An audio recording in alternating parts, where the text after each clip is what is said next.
자, 오늘 사순절 기간인데요. 계속해서 부활절까지 3월 31일이 부활절인데 부활절까지 하나님이 정말로 우리가 늘 자신의 신앙을 돌아보면서 반성하며 회개하는 그런 시간이 되기를 주님으로 축원합니다. 교회 홈페이지에 예배 영상이 항상 올라갑니다. 늘 예배를 통해서 말씀을 반복해서 들으면서 주셨던 말씀의 은혜를 다시 한번 느끼는 우리들이 되기를 주님으로 축원합니다. 예배 위에 식사하면서 사랑의 교제도 나누겠습니다. 요즘에 환절기에서 어르신들이 많이 돌아가세요. 우리 노회에서도 지난주에 한 명이 돌아가셨고 또 오늘 또 아침에 갑자기 또 이렇게 보고를 받았습니다. 오늘은 또 3시에 우리 청구 장로가 나이 70에 60 호적으로 68인데 68의 장로를 이제 장로 장립을 합니다. 그럼 이제 해갖고 보수를 하겠다는 거죠. 장로를 그런데 주는 교회도 이상하고요. 결국 묘비에 장로 아무개라고 쓸 것밖에 없잖아요. 이제 끝나는데 65세에 딱 제안해서 장로 장립시키고 그다음에 한 5년 하다가 은퇴하고 이렇게 듣더라도 이래야 되는데 이 나이에 장로가 되니까 저 투명이 영락교에서도 한 명이라고 그 독립문교회라고 유명한 독립문교회 100년이 넘은 교회인데 독립문교회가 대치동 쪽으로 양재 쪽에 옮겨왔어요. 이 옮겨온보다 10년 넘었을 것입니다. 그래서 독립문교회라고 하다가 한우리교회로 이름을 바꿨어요. 독립문교회가 있으니까 이상하잖아요. 그러니까 한우리교회로 바꿨는데 한우리교회에서 장로가 6명 되는데 가장 연장자로 된 것 같습니다. 그래서 가서 목사가 그런데 축하해야지.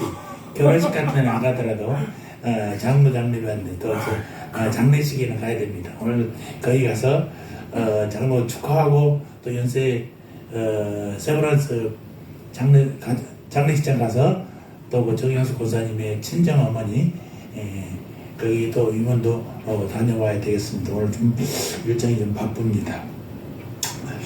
여러분도 함께 운전할 때도 주님께서 붙잡아 주시러 함께 기도해 주시기 바랍니다. 자, 오늘 말씀은 느헤미야 7장입니다. 7장 1절로 7절까지 말씀.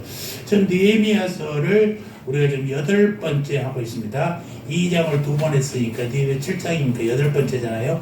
느헤미야 7장 1절로 7절까지 말씀 한 절씩 봉독해 보겠습니다.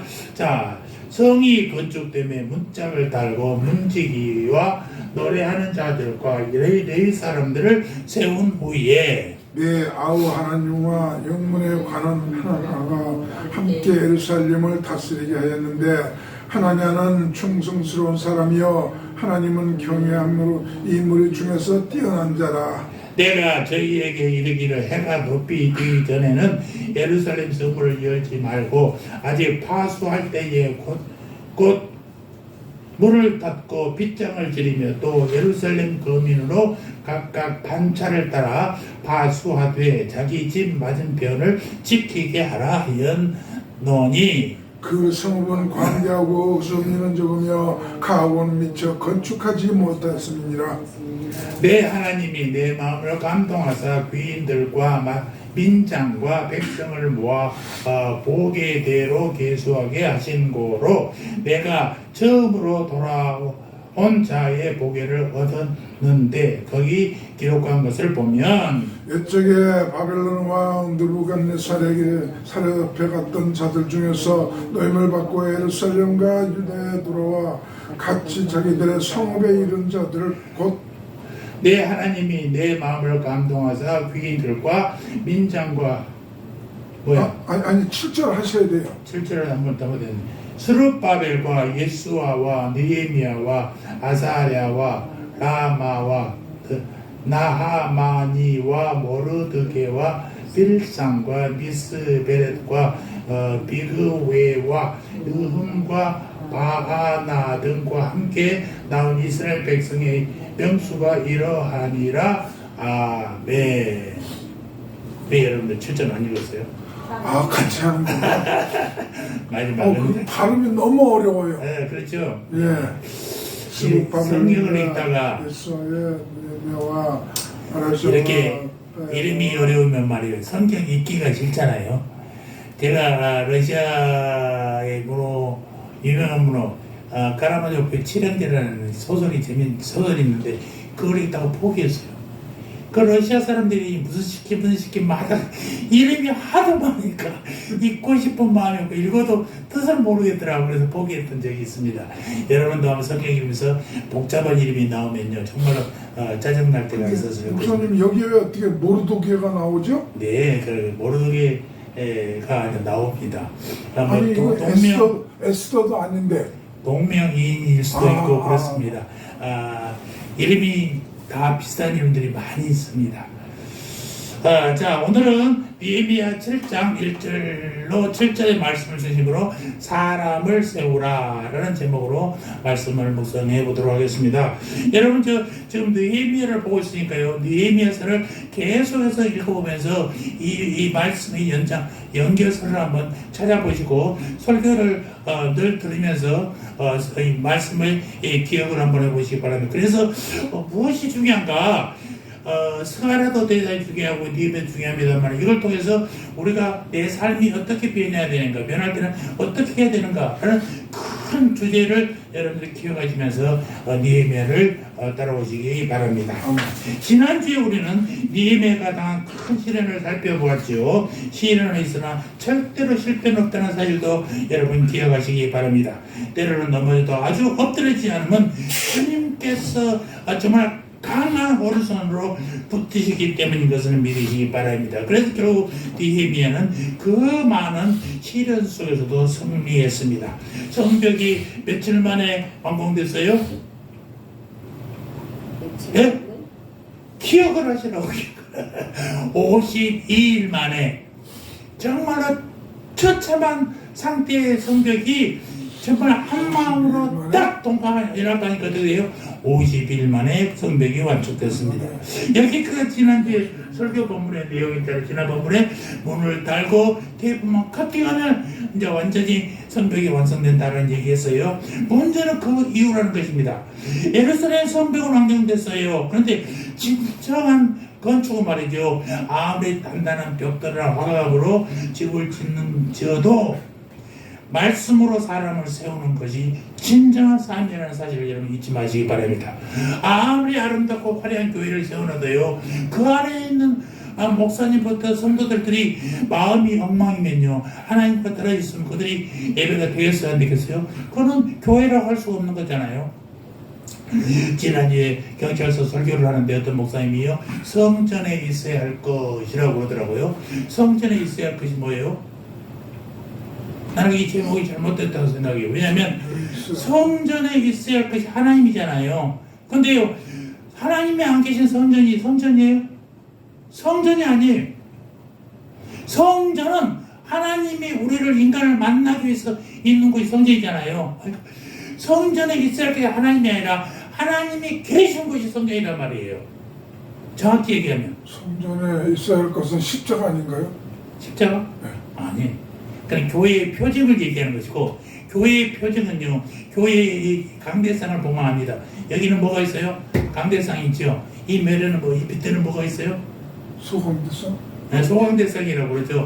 그게 여전도 회장에 나와서 사회 보고 한다고 그러는데, 그 소강대상이 뭐예요? 거기 밑에가 뭐라고 써있어요? 예? 성찬. 그렇지. 나를 기념하라. 여기는 알파와 오메가 있잖아요. 여기는 말씀이 선봉되는 것, 이 밑에는 소강대상, 이거는 성찬을 위한 상이에요. 그러니까 말씀과 성찬이 있는 게 교회예요. 거기에 또 한 가지 뭐냐? 징계, 권징. 그러니까 요즘에 권징이 사라져버리죠. 뭐라고 하면 도망가버려. 다른 데 가버려요. 예전에는 원래 교회 이력서를 가지고 갔어야 돼요. 그 교회 옮길 때마다. 그런데 요즘은요, 여기서 범죄를 저지르고, 잘못을 해놓고 다른 교회 가면 또, 아이고, 어서오십시오. 받아준단 말입니다. 이러니, 한 사람이 몇 군데 교회 이름이 더 걸려있는지도 모른다고. 그러니까 막 1200명의 기독교인들 하도 탈탈탈 뜨면 800만이나 될까 말까 한다라는 얘기가 그래서 되는 것입니다. 그래서 정말 진정한 건축은 말이죠. 벽돌로 아무리 아름답게 화강암으로 베이스로 지은다 하더라도 말씀으로 사람을 세우는 것이 진정한 건축이라는 사실도 우리가 기억해야 됩니다. 이제 예루살렘 성벽이 완성됐어요. 그렇다면 이제 무엇을 해야 됩니까?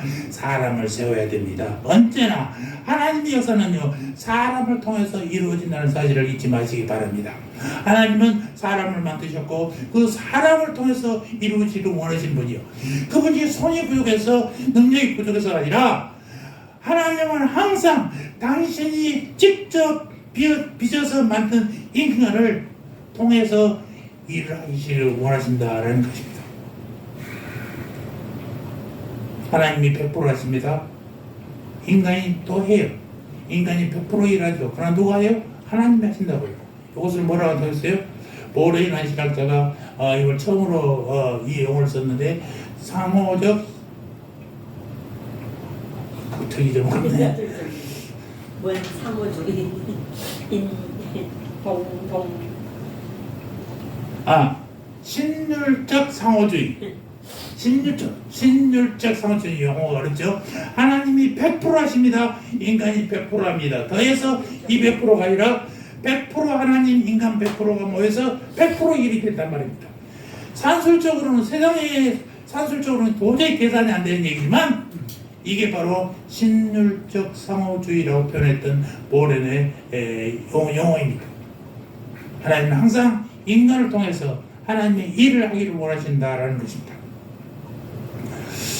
그래서 언제나 하나님의 역사는요, 사람을 통해서 이루어진, 이것이 사람이 하나님의 방법이라는 것입니다.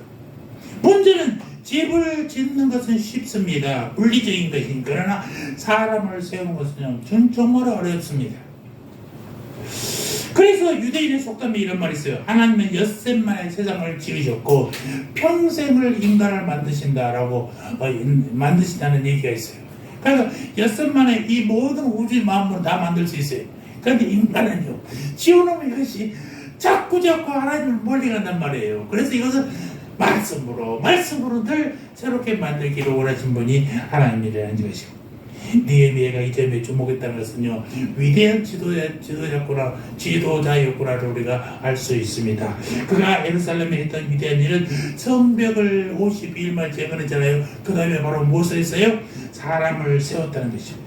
느헤미야 7장에서는 이 성을 다스릴 사람을 세웠다는 거예요. 자, 1절을 다 같이 해볼까요? 1절 시작. 성이 건축됨에 문짝을 달고 문지기와 노래하는 자와 레이 사람들을 세운 후에, 레이 사람을 세웠잖아요. 느헤미야가 성을 건축한 후에 사람을 세웠다는 사실은 결국 역사는 누구의? 사람의 문제였다라는 것입니다. 건물도 사상도 정치개혁도 제도들도 다 필요하죠. 그러나 그것을 최종적으로 운영하는 것은 사람이라는 것이에요. 사람이 달라지지 않으면 어떤 제도도 개혁도 성공할 수가 없어요. 진정한 개혁은 사람이 달라지는 개혁이라는 것입니다. 우리나라가 지금 역사 전쟁에 좀 돌입이 있어요.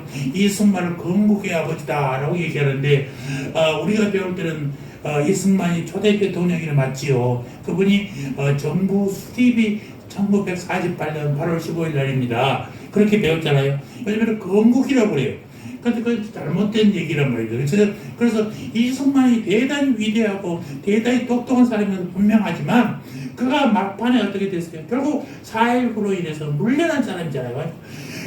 공도 크지만 그 이기부인을 시켜서 중시하면서 막판에는 국민들에서 쫓겨나가지고 우리 대한민국 땅에서 살지 못하고 하와이 가서 최후를 맞이한 사람이란 말입니다.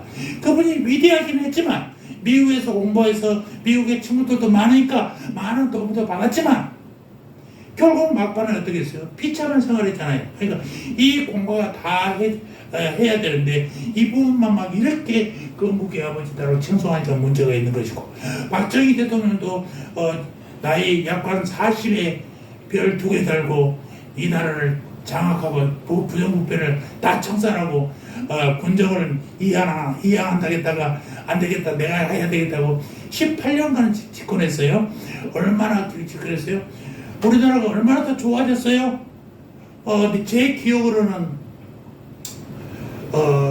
우리 시골에 라디오가 두 집 있었습니다. 두 집. 우리 진공관 라디오 큰 거 있었고, 집집마다 스피커로 그 유선 방송이 있었어요. 끊어지면 안 나오고 그랬어요. 스피커도 없었구나.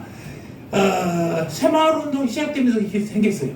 그리고 이제 각 마을마다 앰프가 준비되었고, 우리 회관 앞에다 스피커 큰 걸 달아놓고, 막 4개를 다 사방에 달아놓고, 마이크 테스트, 안녕하십니까, 이장입니다. 하고 방송하고, 무슨 짓을 보이라고, 막 세상이 달라지고, 그 다음에 농토가 좁은 지게로 다니던 길인데, 니어카가 나타나가지고, 니어카를 농토를 양보하는 것도 내 땅이니까 안 된다가 아니라, 이게 얼마나 큰 변화예요. 그러니까 주민들이 다 자기 농토 밭을 막 할애해 주는 거예요. 그러니까 길들이 막 넓혀지니까 10사람이 주고 다니던 이 지게 무기보다도 디어카 한 대로 막 10사람 지게들을 막 다 끌고 다니고, 거기다가 그것도 그 사람이 끌어도 되고, 예전에는 조금 이따기가 오마차가 있었는데 그런 시절이 변화가 엄청나게 일어났습니다. 그리고 국가체육회의 의장 박정희 해가지고 트랜스타 이만한 것이 막 나오는데, 이게 막 소리가 쩡쩡 울리고 말이죠. 얼마나 큰 변화가 있는지 몰랐어요. 그래서 우리나라가 이만큼 살게 됐잖아요. 근데 그 양반도 자기 아니면 안 되겠다고 해서 유신헌법 만들어가지고 장기 집권하려다가 결국은 총살당하고 말했지만은, 그러니까 위대하신 큰 일을 했지만 결국은 끝에가 이런 비참한 일이 생겼지 않습니까? 그래서 이제 대통령들이 5년만 하고 그만두자, 장기 집권을 하지 못하겠다 막아서 다행입니다만, 이런 과정이 얼마나 많은 국민들이 희생이 있었어요. 그래서 정말 우리들이 사람이 세우는 것이 얼마나 중요한지를 뼈저리게 깨달은 것입니다. 그러니까 아무리 민주주의를 만들어놔도 민주주의 나라를 다스리는 사람이 잘못 생각하면은 독재가 돼버리고 이것이 문제가 돼버린단 말입니다. 그러니까 누가 헌법이 중요해요, 사람이 중요해요? 헌법을 집행하는 사람이 훨씬 중요하다라는 것입니다. 우리 대통령도 검사 출신이니까 뭐만 끄떡하면 그냥 압수수색하고 막 그것만 그것이 평생 자기들이 했었으니까 그러던 그런 것입니다. 예전에는 정적끼리도 그때는 싸우더라도 뒤에서 또 만나고 막 이랬잖아요. 옛날에 유진산, 김대중, 김영삼 이런 양반들 할 때는 이런 멋있는 정치가, 싸워도 정치가 있었는데 지금은요, 싸워도 정치가 없어요. 내 편 아니면 다 나쁜 놈들이에요. 없애려 그래야 돼. 그리고 내 편 아니면 다 나쁜 놈들이고 간첩들이고 나쁜 매운놈들하고 막 배달하잖아요. 근데 엄연히 국회에서 보수도 있고 진보도 있는 겁니다. 인정해주는 거잖아요. 그럼에도 불구하고 이런 식으로 하는 것은 나라가 분열될 위험이 있습니다. 그것은 사람이 잘못되니까, 생각이 잘못된 게 그래요. 그래서 진정한 개혁은요, 사람의 생각이 바뀌는 거예요. 사람의 개혁이 먼저라는 것입니다. 그런데 자세히 보셔야 되는 것이, 니에미아가 사람을 세웠는데 어떤 사람을 세웠느냐, 이게 중요해요. 첫째는 뭐예요? 가장 레위인을 먼저 세웠어요. 자, 1장 보니까 문지기와 노래하는 자와 레위 사람들. 노래하는 사람들은 누구를 위해 노래하는 사람이에요? 위에 그 가수들이에요? 하나님을 찬양하는 찬양대잖아요. 왜? 결국 레위인과 노래하는 자, 이런 사람들은 다 누구예요? 문지기는 무엇을 지켜요? 성문을 지키는 사람이잖아요. 이 사람들이 결국 예배와 관련된 사람들이지 않습니까? 레위인이 누구예요? 성전을 섬기는 사람이에요. 그들은 태어날부터 30세까지 부모 밑에서 훈련받다가 30부터 성전에 들어와서 50이 될 때까지 하나님을 예배하며 살았던 사람들이란 말입니다. 성전에 들어와 50이 될 때까지 하나님을 예배하며 살았는데 왜 니에미아가 레위인을 가야 먼저 성전 세웠느냐? 이게 중요해요. 이거는요, 왜 건축을 하느냐와 직결되어 있는 문제란 말입니다. 왜 우리가 성전을 건축해요? 성전을 왜 건축해요? 답이 간단하잖아요. 하나님을 예배하기 위해서. 하나님 나라를 확장하기 위해서. 하나님을 예배하기 위해서. 하나님이 예배할 성막은 우리가 만들어서 하나님을 초청하는 게 아니라 하나님이 우리를 만들기 위해서 세운 것이 성막이고 평화의 시대의 성전이에요. 그래서 예배에서 우리 순서도 처음에 뭐라고 그랬어요? 처음에 뭐라고 됐어요? 예배의 부름이요. 예배의 부름은 무슨 뜻이냐? 하나님이 우리를 예배로 초청하는 거예요. 어떤 사람이 우리가 모였으니까 하나님 이 예배의 자리로 왕림하셔서 우리 예배를 받아주세요. 장로들이 그렇게 기도하잖아요. 그건 틀린 말이에요. 우리가 모였으니까 하나님 오세요. 이런 우리 제사할 때 귀신들 오셔서 밥 먹으세요 하고 부르는 거랑 똑같은 거예요. 우리 생각이에요. 하나님은 우리를 불러 초청하는 것이 예배의 부름이라는 사실이에요. 이걸 아셔야 돼요. 어떤 목사님이 아주 자신있게 우리가 모였으니까 하나님 우리 예배를 받으세요 하고 부르는 거래. 천만의 말씀이에요. 하나님이 우리를 만나기 위한 장소가 뭐예요? 성전이란 거예요. 성전. 저것도 고쳐야 되겠네. 우리 예배를 받아주시옵소서 아멘 하잖아. 맞아요. 우리 예배를 받는 것은 하나님이시죠. 예배를 받으신 분은 하나님이에요. 그런데 우리가 이 예배의 장소로 나오는 것은 하나님이 부르시는 거란 말입니다.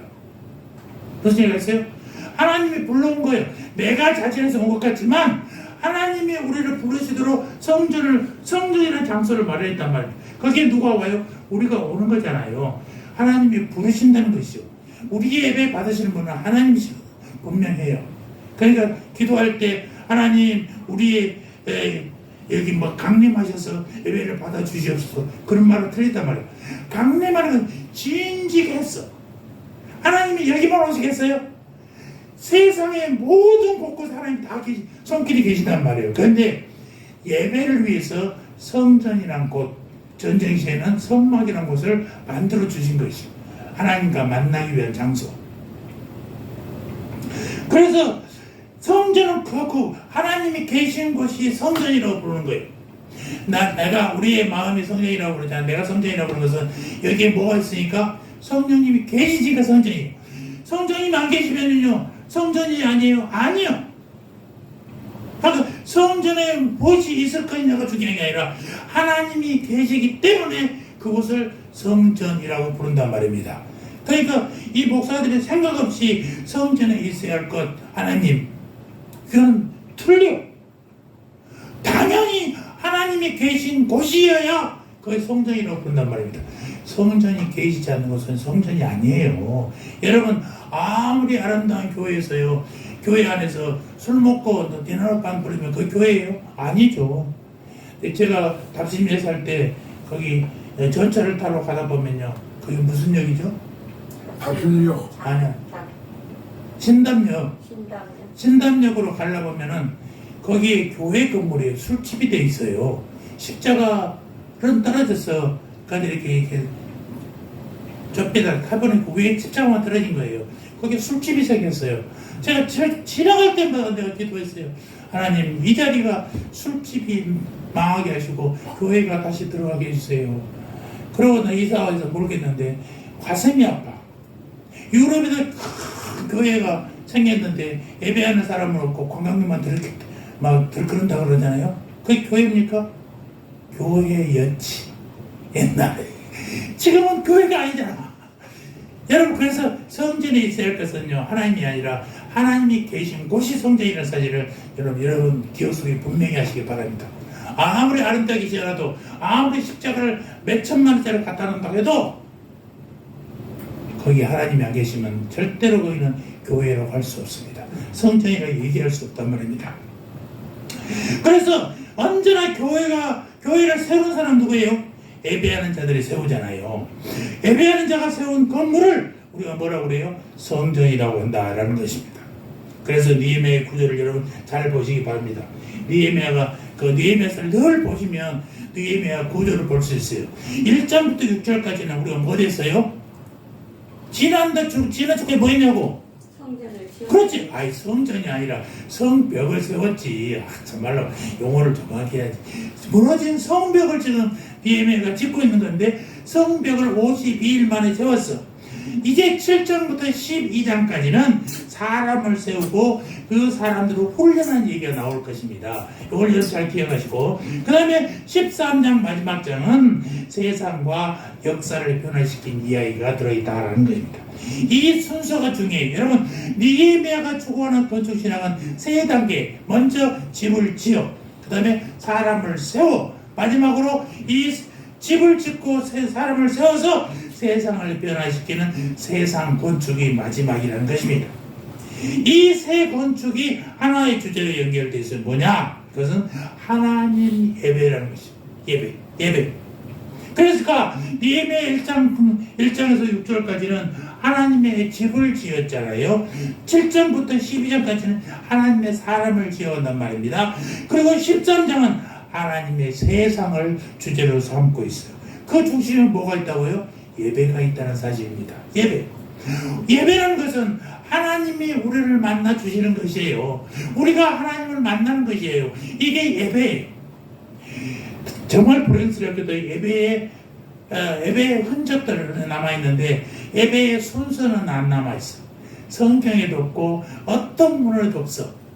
그래서 지금의 형태의 예배가 된 것은 예배가 늘 하나님이 우리에게 강림하시고 우리는 그 하나님의 은혜에 보답해서 올려드리고 하는 거죠. 그것이 삼중으로 계속 바울을 치는 거예요. 하나님이 말씀해 주시면 우리가 찬양으로 또 하나님이 말씀 주시면 우리가 헌금으로 이렇게 주고받고 하는 것입니다. 이게 예배예요. 일방적인 선포가 아니라 인간과 하나님이 늘 오락내락 섞여서 교제하고 있는데, 이것이 우리 지금 예배의 순서가 그렇지 않습니까? 요즘에 열린 예배라고 해가지고 찬양을 막 뜨겁게 하다가 말이죠, 뭐 대표 기도도 없어요.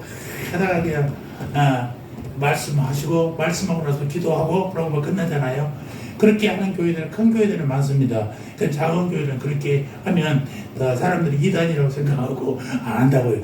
야, 여기 이 교회는 왜 사도신경도 고백 안 해? 야, 여기는 뭣도 안 하네? 막 이렇게 된다고요. 교동도 안 하네? 뭐 교동명이 해야 되냐 말아야 되냐 논리도 있지만은 이런 문제가 작은 교회에서는 일어나요. 큰 교회는 전체가 막 그렇게 흘러가니까 다 그렇게 묻어가는데, 작은 교회들은 조금만 그 순서에 이상하면 야, 여기는 이단 같다 라는 소리를 하니까 그냥 정상적인 예배의 폼을 그대로 이용하는 것입니다.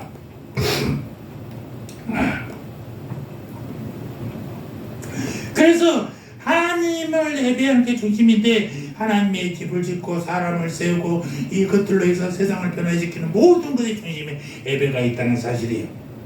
우리는 하나님을 예배하기 위해서 건축해야 되지요. 하나님은 우리가 하나님을 잘 예배하는 영적 레위인이 되는 것을 기뻐하신단 말입니다. 평생 하나님을 예배하는 영적 레위인으로 우리 모두가 세워지기를 주님의 이름으로 축원합니다. 두 번째, 느헤미야가 또 다른 어떤 사람을 세웠는가 보는 게 중요한데, 2절을 계속해서 봅시다. 느헤미야는 먼저 레위인을 세운 후에 계속해서 세운 두 사람이 있는데 이름이 비슷하죠. 하나니와 하나냐. 하나니는 느헤미야의 동생이고 영문의 관원이었던 하나냐였어요. 하나냐와 하나냐 두 사람이 있단 말이야. 여러분, 이 두 사람을 잘 관찰해 볼 필요가 있는데, 먼저 하나니는 어떤 사람이냐?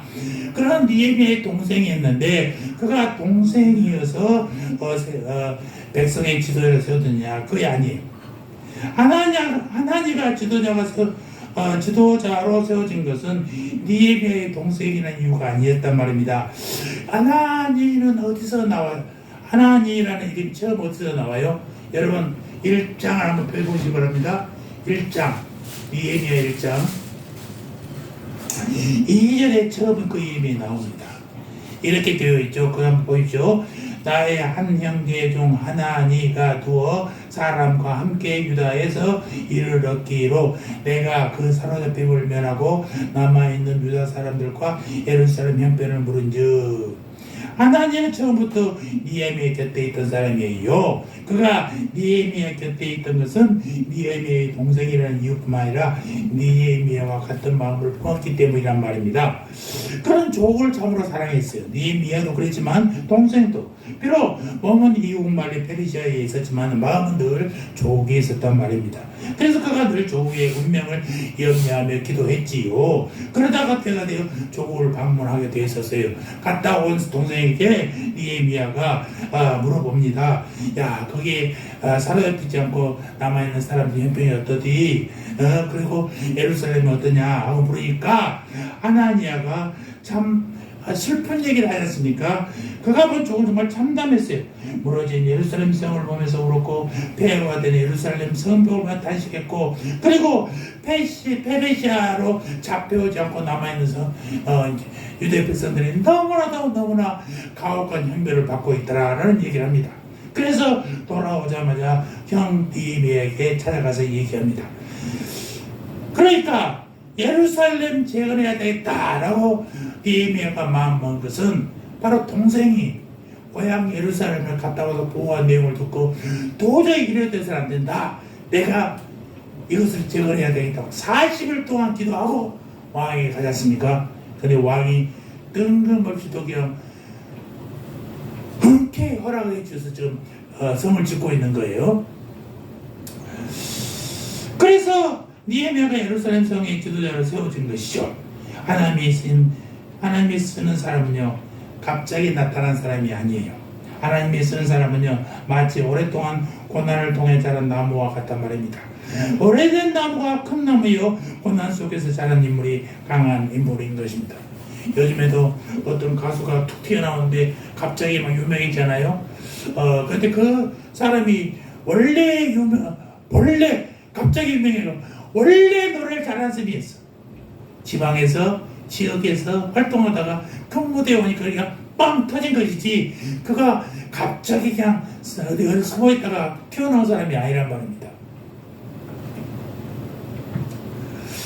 왕이 대통령이 된 사람도 그래요. 그 사람이 정치계에 안 있었고 다른 곳에서 정치계에 들어도 숨어 있었고 그러다가 어느 날 갑자기 툭 튀어나오니까 저 사람이 갑자기 나타나는데 예전부터 계속해서 준비되어 있는 사람들이. 그래서 예전에 우리나라 속담에 왕은 하나님이 하늘에서 내린다라는 말이 있지 않습니까? 전두환 같은 양반도 우리가 모셔봤고 대통령으로 군복을 입고도 모셔봤고 여러 사람들을 만나게 됐습니다.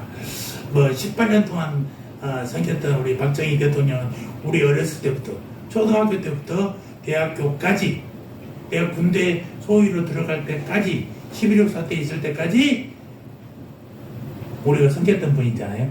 그 양반밖에 대통령이 없었어요. 그러니 그 아들 김지만이는 청와대에서 계속 살았잖아요. 왕자처럼 대우받았잖아요. 박지만이가 우리보다 한 3년인가 후배일 겁니다. 경동고등학교. 아니 중앙고등학교. 중앙고등학교. 네. 중앙고등학교 비원 옆에 남이 달려있는데 펜트 비워서 도망가고 그랬던 우리 조카가 김지만이랑 같은 학년이어서 잘 알고 있어요. 박지만이. 박지만. 배득종이가 박지만이하고 동기입니다. 오빠는 누구? 그러니까 그렇게 청와대에서만 살아가지고 박근혜 대통령도 청와대가 자기 집이었지 거기서 살아보지는 않았으니까 사춘기 때부터 그러니까 어찌했겠습니까? 내가 그래서 박지만이가 마약을 하고 마약으로 하루하루 버티고 있는 걸 충분히 이해할 만해요. 그래서 지금은 좋은 부인을 만나가지고 아주 박태준 포항 그 회장 그 양반이 아주 박지만이를 잘 후원해가지고 지금 아주 짱짱한 정상적인 기업인으로 또 부인은 판사인가 그래서 아들을 2명인가 낳았나? 그 아들들 4명? 쌍둥이 낳았죠. 4명. 2명 그 쌍둥이는 좋은데? 2명 낳고 또 쌍둥이 낳았어. 그래? 그리고 박근혜 대통령이 그 박씨 집안의 유일한 시잖아요. 박근영이도 자식이 없으니까 유일한 시요. 엄청 좋아한답니다. 이뻐한답니다. 그 손주들을. 조카들이지. 조카들이지. 그런답니다. 그러니까 충분히 이해할 만해. 정말로 아버지가 총으로 죽고 어머니가 총으로 죽고 둘 다 총으로 죽었잖아요. 제가 75년도 8월 15일 날 국립극장에서 총 맞은 사건을 텔레비 중계하다가 봤다니까요. 저도 봤어요. 그러니까요. 국민 다 그때 동시에 통화해 보여줬으니까 중계 있었으니까. 그러니 그 양반들이 정말 정신이 제정신으로 베낄 리가 없어. 참으로 안타까운 일이었죠. 뭔 얘기하다가 갑자기 이렇게 돌아갔습니까? 얘기다. 그러니까 갑자기 인물이 나타난 게 아니라 우리가 몰랐을 뿐이지 계속해서 그 인물로 만들어가고 있었단 말입니다. 그러니까 하나니가 없으면요 느헤미야가 성벽을 재건해야 되겠다 라고 결심할 수 있겠습니까? 없었어요. 하나님 때문에 내가 고향을 가서 이것을 재건해야 되겠다라고 결심하고 40일 동안 기도하다가 왕에게 갔더니 왕이 타라 그래서 얼마면 되겠니? 며칠이면 되겠니? 휴가를 받아갖고 간 거 아니겠습니까? 그러니까 하나님가 절대로 갑자기 나타난 인물이 아니란 말입니다. 오랜 세월 느헤미야와 함께 동고동락을 하면서 신앙과 비전의 동역자였어요. 동생이지만 그 사람을 느헤미야가 예루살렘 성의 지도자로 세운 것이죠.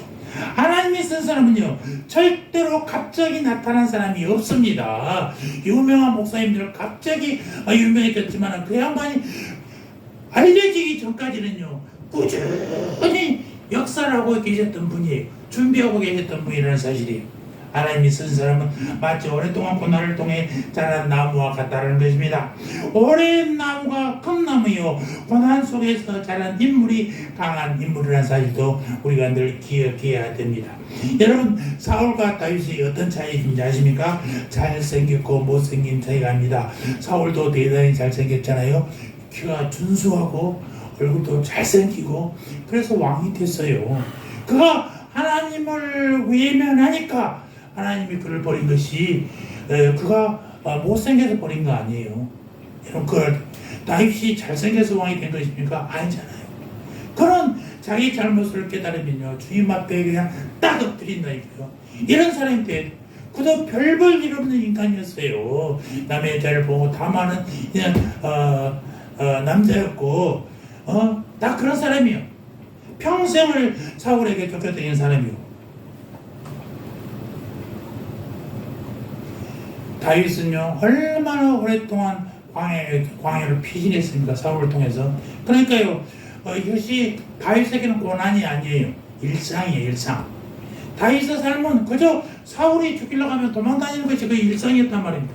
그런데 사울은요 이런 고난의 광야를 거치지 않고 왕이 된 사람이잖아요. 이 차이. 사울은 왕이 되기 전에 어떤 시련이나 시험도 거치지 않았어요. 그러나 어느 날 갑자기 기름 부음 받고 왕이 되었지 않습니까? 그래서 망한 거예요. 그러나 다윗은 오랜 생활을 다듬어서 왕이 되었단 말입니다.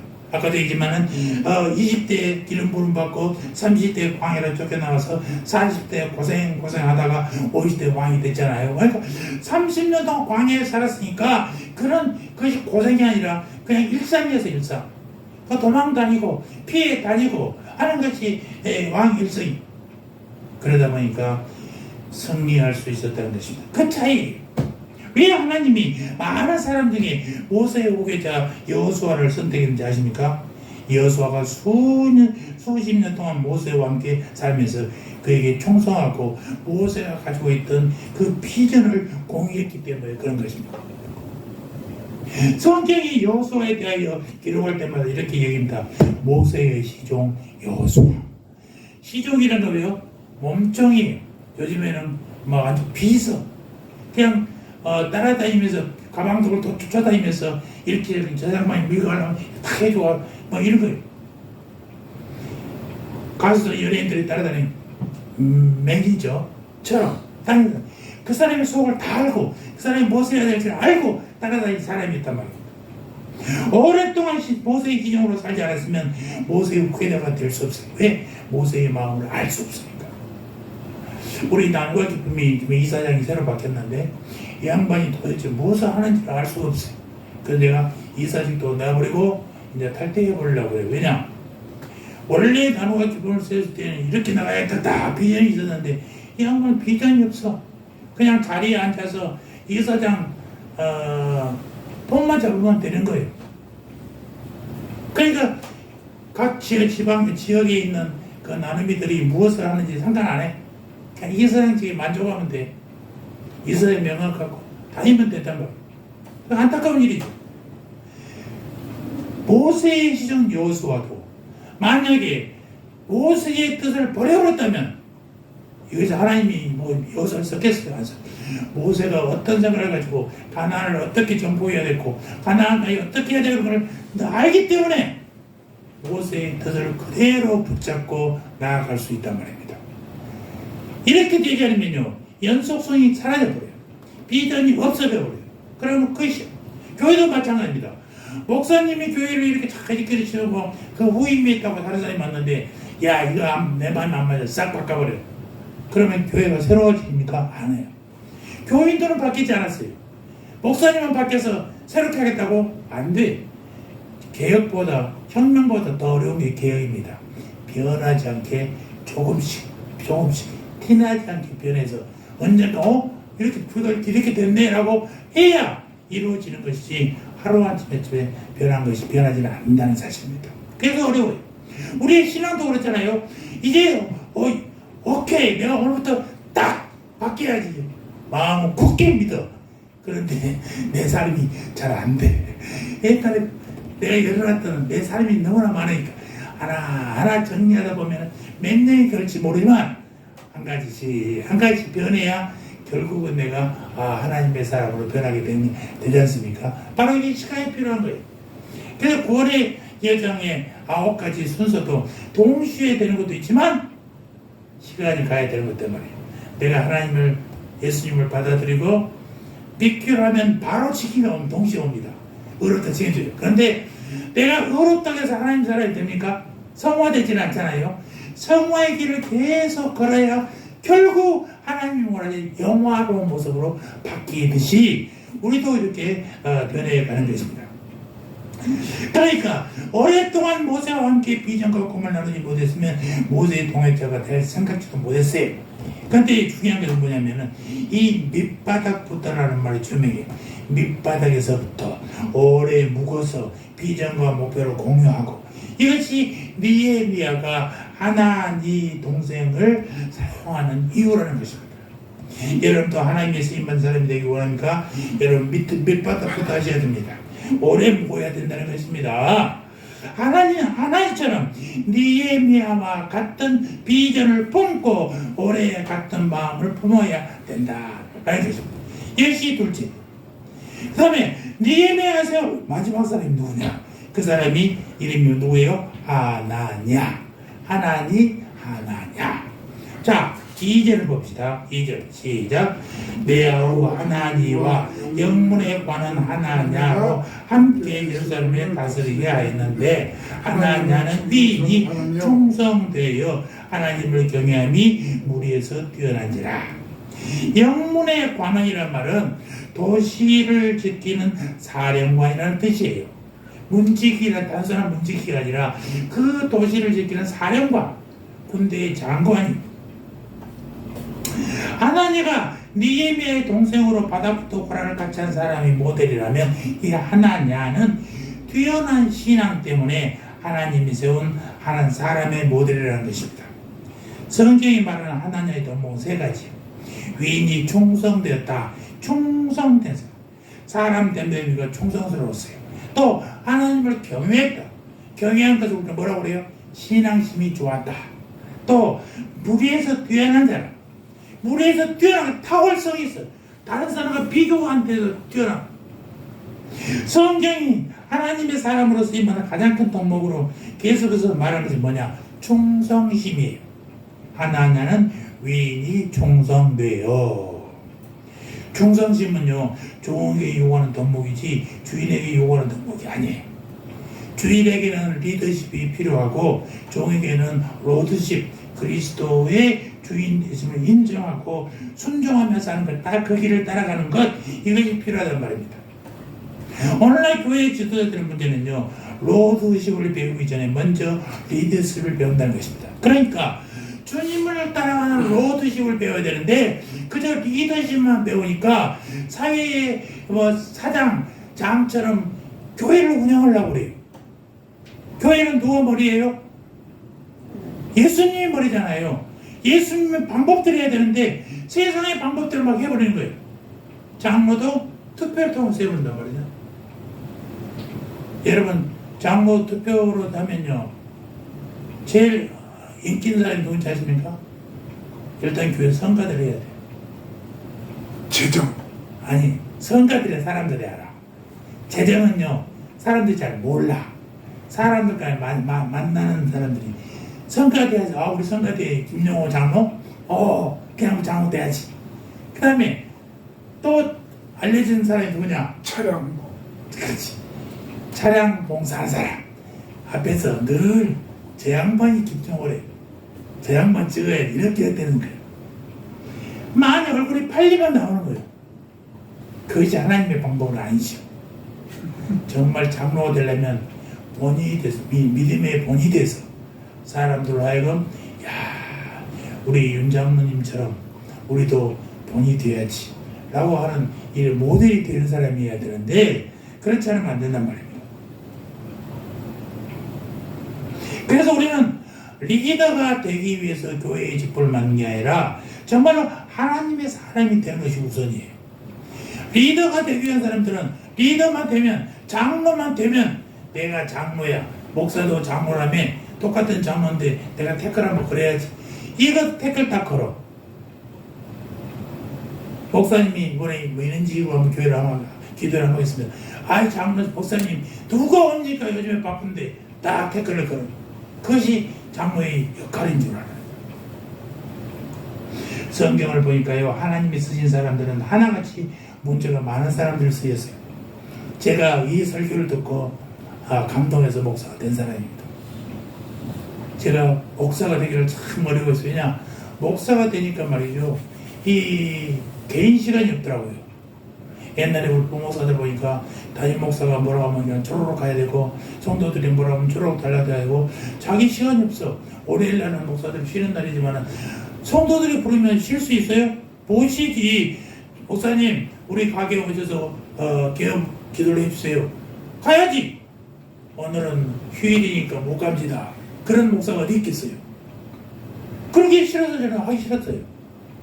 그런데 기도원에 갔더니요, 내가 그 사람 이름다 목동의 능력교회 이동원?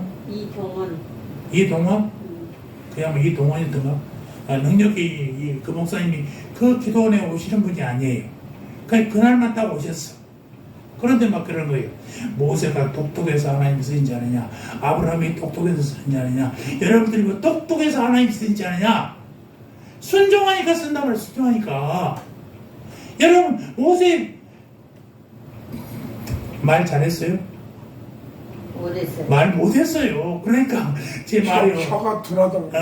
어눌합니다. 그러니까 그래 너희 하니까 아론 형을 붙여줄게 하고 일하라고 하잖아요. 마가는 선교 여행하다가 바울과 함께 여행하다가 도망간 사람이잖아요. 디모데는 몸이 약해서 늘 위궤양에 걸린 사람이었어요. 호세아의 아내는 뭐 누구였어요? 창녀였잖아요. 아모스는 양치고 무화과 타던 가난한 두고가의 농부였어요. 야곱은 거짓말장이, 사기꾼, 이 사람 이 이름이 야곱이잖아요. 다윗은 살인자예요. 그 다음에 부정한 스캔들의 주인공 다윗이에요. 쓸모있는 사람 하나도 없어요. 솔로몬은 너무 부자집에서 너무 아버지 밑에 편하게 자라다가 첩을 너무나 많이 뒀어. 100명. 100명인지 1000명인지는 모르겠지만 각 지역에 있는 옆에 있는 이웃들과 전부 결혼해가지고 정략 결혼. 정착 결혼해서 싸우지 않도록. 왜? 옆에 사람들이 솔로몬이 나라가 부강하니까 자기들 쳐들어올 것 같잖아. 그러니까 사돈을 맺어갖고 잘 살아보려고 다 했어. 너무 편하니까. 요나는 어떤 사람이에요? 하나님을 정말 잘 믿었지만 하나님이 명령하는데 피해서 도망갔잖아. 내가 복음을 전해? 저것들은 망해서 사는 놈들이하고 다시 도망가다가 하나님이 끌려온 사람들 아니에요. 그랬더니 저것들이 복음을 전해드릴까 했더니 전하고 나니까 그냥 그들이 뭐 배옷을 사매고 기도하고 변했지 않습니까? 여러분, 우리가 전도할 때요, 저것이 교회에 나와 이렇게 생각하지 마십시오. 하나님 계시면요, 왜 이제 나에게 전도합니까? 라고 따질 수도 있어요. 전하셔야 돼. 예레미야는 정말로 황소개구리처럼 맨날 오래된 사람이에요. 세례요한은 올바른 소리하다가 남의 마음을 아프게 해서 결국은 정말로 목이 잘려서 정반에 올려진 사람이 되어버렸잖아요. 삼손은 어떤 사람이요? 힘이 엄청나게 좋은 사람인데 성범죄자예요. 가정 파괴자예요. 노아는 술 주정뱅이였잖아요. 술 먹고 딸들이 몸에서 그 씨를 퍼뜨렸어. 베드로는 또 어떤 사람이에요? 열정은 좋아. 다혈질이야. 성질이 불같아. 그런데 이런 쓸모없는 사람도 하나님이 사용하셨다니까. 하나님이 사용하니까 하나님의 사람이 된 것이지 그들이 똑똑해서 한 게 아니란 말입니다. 그 이동환 능력교회 이동환 목사님이 이 설교를 하는데 내 마음이 막 창피해. 얼마나 부끄러운지 몰라. 당신들이 뭐 똑똑해서 하나님 여러분을 순주하십니까? 그 얘기를 듣고요, 막 창피해서 죽겠어. 왜 나를 잘했던 나를 하나님이 목사를 만들려고 그런가? 그러고 나오는데 창피해서 나오는데 우리 집사람은 금식을 밥 먹듯이 하는 사람이에요. 그런데 금식하기 싫대. 그러고 나온 거예요. 그래서 금식할 거 없어. 끝났어. 내가 응답 받았어. 그러고 내려왔어요. 그러고 내려왔더니 수술 안 된다는 의사가 일주일 만에 다시 검사하더니 수술이 가능하네? 그렇게 바뀌는 거예요. 수술이 안 된다고 퇴원시켰던 의사가 수술이 가능하네? 그러고 다시 입원시키는 거예요. 그래서 수술할 때 이게 살아나게 된 것입니다. 하나님의 은혜였어요. 그러니까 순종하니까 하나님 말씀을 응하니까 하나님의 길을 다 열어주시잖아요. 신대원까지 그냥 그대로 통과시켜버리잖아요. 신대원 간 계획이 어떤지 아십니까? 병원에서 태어난 날 우리 병실에 6인실이 병실에 있었는데 신문 본 사람이 없어요. 아침에 퇴원 준비를 하는데 동아일보가 다 던져왔어요. 내가 준비를 봤어. 속지에 백석대학원 학생 모집 딱 있는 거예요. 그 속지를 내가 딱 뺐어. 속지를 빼고 그걸 보고 있었더니 무시험 전형은 지나고 그랬어. 나이 많은 사람들은 무시험으로 통과시켜 주거든요. 전형을 하거든요. 그런데 날짜가 지나고 그랬어. 그러고 시험 보는 날이 있어. 우리 집사람이 뭐라고 하냐? 내가 원서를 갖다 주지 않을게. 당신이 갔다 오시오. 당신이 원해서 당신이 갔다 오시오 그러는 거예요. 수술한 지 태어난 지 며칠 안 됐어. 병원은 전철을 타고 방배동까지 가는데 내 얼굴이 얼마나 창백했는지 덩치는 산만한데 주위에 있는 사람이 아저씨가 벌떡 일어나더니 펜차실 갈 때 앉으시라고 처음으로 차라리 양보받았다니까요. 그리고 내 손으로 원서를 사다가 제출했어요.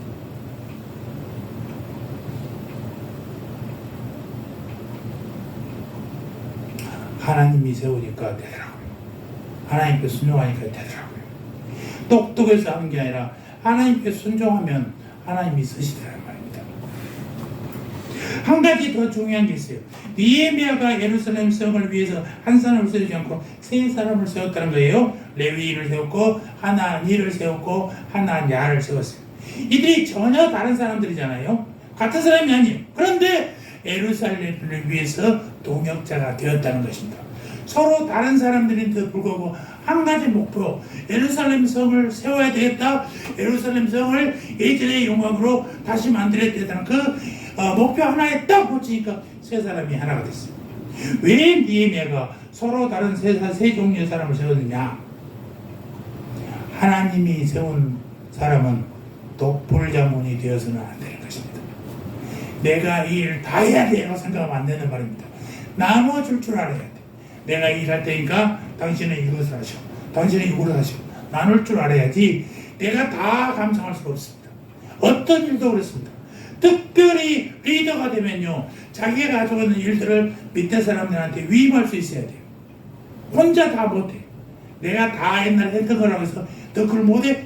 적게요, 내가 할게. 이래서는 그 사람이 절대로 성공할 수 없습니다. 맡겨주고 방법도 가르쳐주면서 그걸 키워야 돼. 그래야 내일이 적어지고 내일을 완성할 수가 있어요. 전체가 다 말이에요. 그래서 이게 서로 협력이 대단히 중요해요. 하나님의 사람들은 함께 일하는 것입니다. 교회도 마찬가지입니다. 장로를 세우고 집사를 세우고 하는 것도 서로 다른 역할을 감당하기 위해서요. 목사, 장로, 집사들이 따로따로 해요. 목사는 말씀을 전적으로 연구하고 기도해서 말씀을 전하는 것이고, 장로들은 교회를 치리하고 다스리는 것이고, 집사들은 또 헌신하고 봉사하는 역할을 하잖아요. 서로 다른 사람들이 같이 다 해야 교회가 빛나는 것이지, 내가 장로인데 너 감히 내 말을 다 들어야 돼, 우리가 다 할 거야 라고 한다면 교회는 안 되지 않아. 불나만 일어나야 되는 거지. 자기 역할을 충실하고 남의 역할도 존중할 줄 알아야 된단 말입니다. 다윗은 원수의 아들 요나단과 함께 했잖아요. 원수의 아들 요나단은 없애버리고 제거해버려야 되는데 그 한들을 함께 했어요.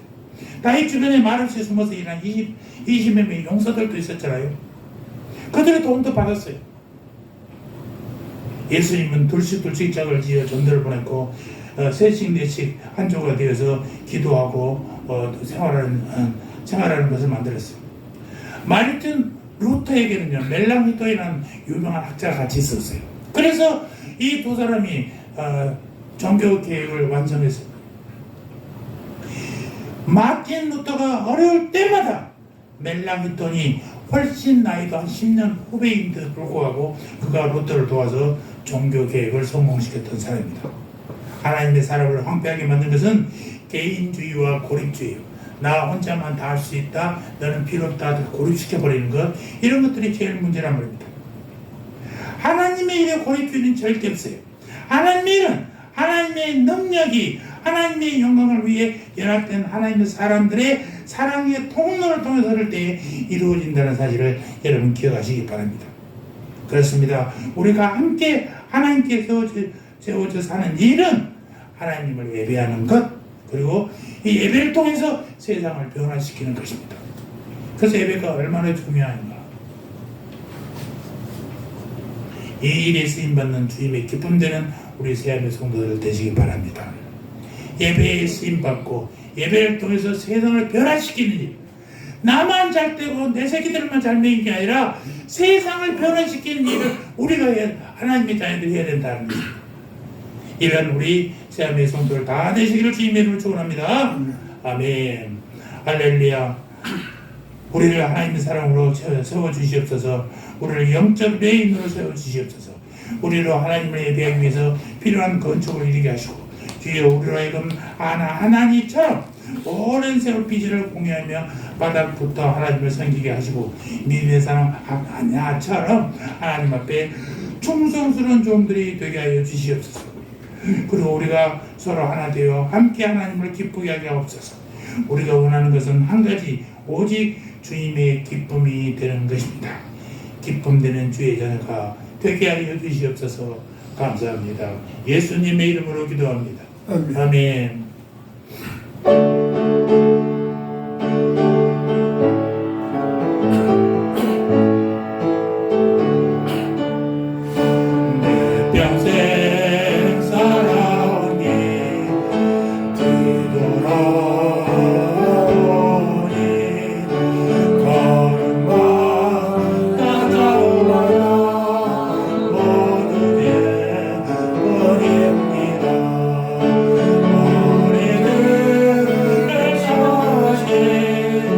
주님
이제는 우리를 죄악에서 구원하신 우리 주 예수 그리스도의 은혜와 독생자를 내주시기까지 사랑하신 하나님 우리 아버지의 크신 사랑과 성령 하나님의 내주인도 교통하심이 고개 숙인 새함에 가볍던 머리 위에 저들의 자녀와 가정과 삶의 터전임이 지금부터 영원토록 영원무궁토록 함께 있을지어다. 아멘.